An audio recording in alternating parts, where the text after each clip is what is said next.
l'actualité, les critiques qui font la différence. Le 7e art est à l'honneur dans Cinémax. Une émission proposée et présentée par Maxime sur Radio ACB. Cinémax!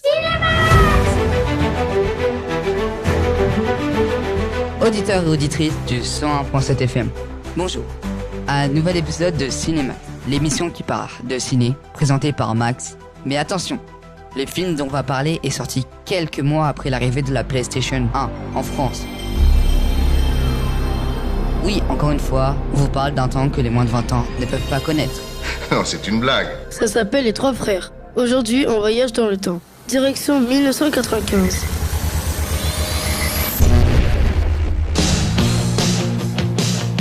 Oui, c'est vieux. Vos parents étaient encore ados. TikTok n'existait pas et Internet faisait encore des bruits de robots qui agonisent.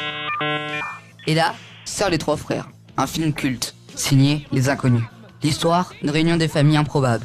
3 demi-frères qui se découvrent à la mort de leur mère. Sauf que, au lieu de partager une pizza, ils doivent partager un héritage. Et spoiler, ça se passe mal.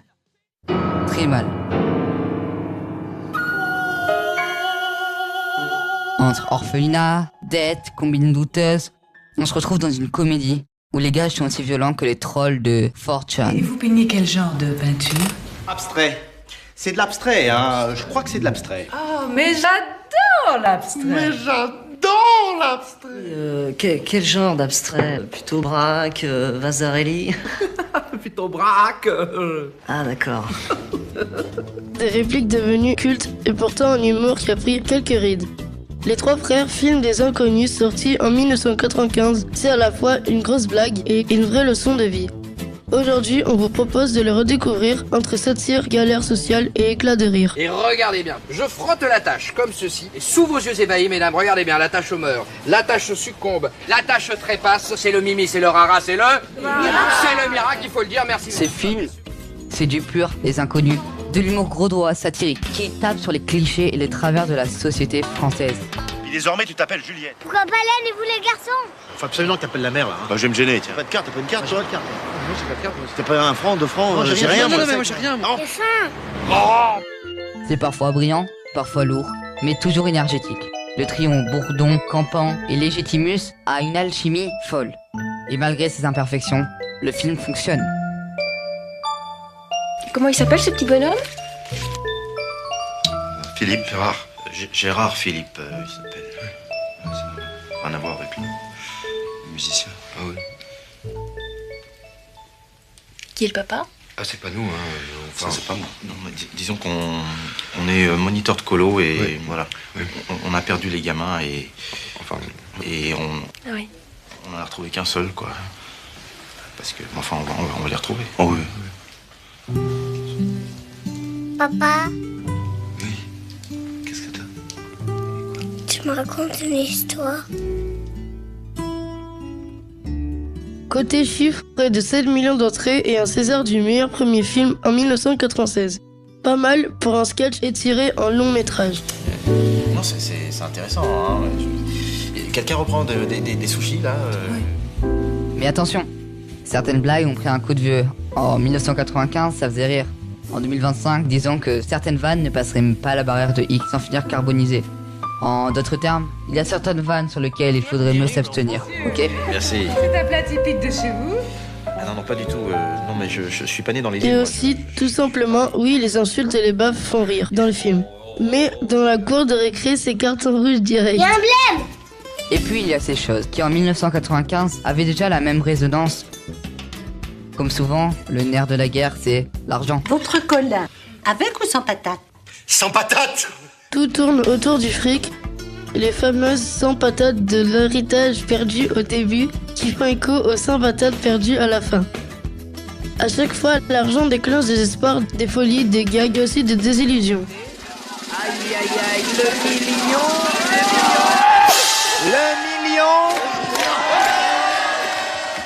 Mais paradoxalement, c'est dans ces échecs que les trois frères trouvent autre chose.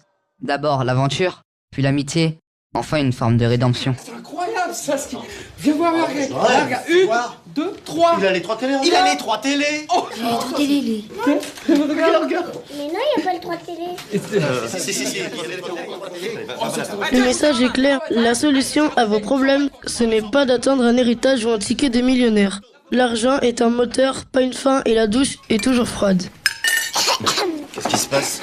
Qu'est-ce qui se passe, Juliette? Qu'est-ce qu'il y a? Tu as avalé le noyau, c'est ça? Et souvenez-vous, comme le dit le proverbe, l'argent ne fait pas le bonheur. Un problème?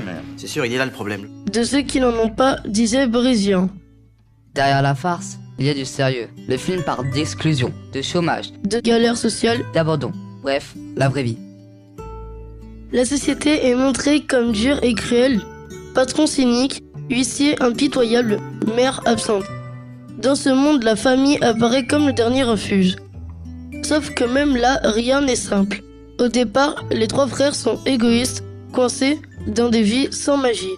Mais l'abandon les soude et peu à peu, ils découvrent le cœur à la dure. Super Nintendo. Une Super Nintendo. Oh non, pas la Nintendo, c'est aux gosses. Au gosse, la Nintendo, ouais. Ah oui, c'est aux gamins. C'est ce qui rend le film touchant. Chacun essaie de combler son vide à sa manière. Philo, réussite sociale, fuite. Mais aucun ne s'en sort seul. Ensemble, au moins, ils trouvent une raison d'avancer. Et les femmes dans tout ça? Là, c'est plus problématique. Dans les films, elles sont souvent absentes, coupables ou ridiculisées. Merci pour la représentation. Mais tout n'est pas noir. À la fin, une femme les aide, gratuitement par bonté. Un petit rappel qu'il existe encore de la bienveillance, même dans ce monde rugueux. Bah, c'est plutôt à lui qu'il faut raconter des histoires. Hein. Et qu'est-ce que vous allez faire? Moi Rien. C'est à vous de savoir ce que vous allez faire. Reste cette phrase de Didier au tribunal, qui claque comme une gifle. Ah non, je voulais juste dire que la justice est mal faite. Parce que quand on n'a plus ses parents, il n'existe pas de loi pour les ramener sur Terre. Par contre, quand un gamin a la chance d'avoir son père et sa mère, ben là, il existe des lois pour les lui enlever. Et ce sera tout. Tout est dit. Une comédie qui commence comme une énorme blague et finit comme une petite leçon de vie. Les 3 frères, c'est une capsule temporelle des années 90. Datée, oui, mais culte. C'est un miroir déformant de la société française de l'époque, où le rire fait passer la pilule amère. Et au fond, ça raconte quoi? Que la famille c'est compliqué, surtout quand il y a de l'argent en jeu, mais que même partis de nulle part, seuls les 3 frères finissent nulle part, mais ensemble. Et c'est peut-être ça la vraie richesse. Oh, t'aurais dû faire avocat. J'ai pas de gros mots. À bon entendeur. C'était Max et Samuel dans ce numéro de Cinémax dédié aux 3 frères. Pour réaliser cet épisode, je me suis aidé des sites explicationdefilm.com, cinédweller.com, lemondesavengers.fr, cinécomédie.com, première.fr. La page wiki du film, un post de l'utilisateur Smelling Badge sur Reddit, mais pas Allociné.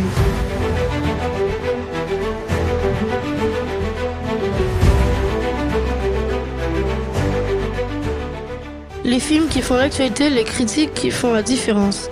Le 7e art est à l'honneur dans Cinémax. Une émission proposée et présentée par Maxime sur Radio ACB. Cinémax!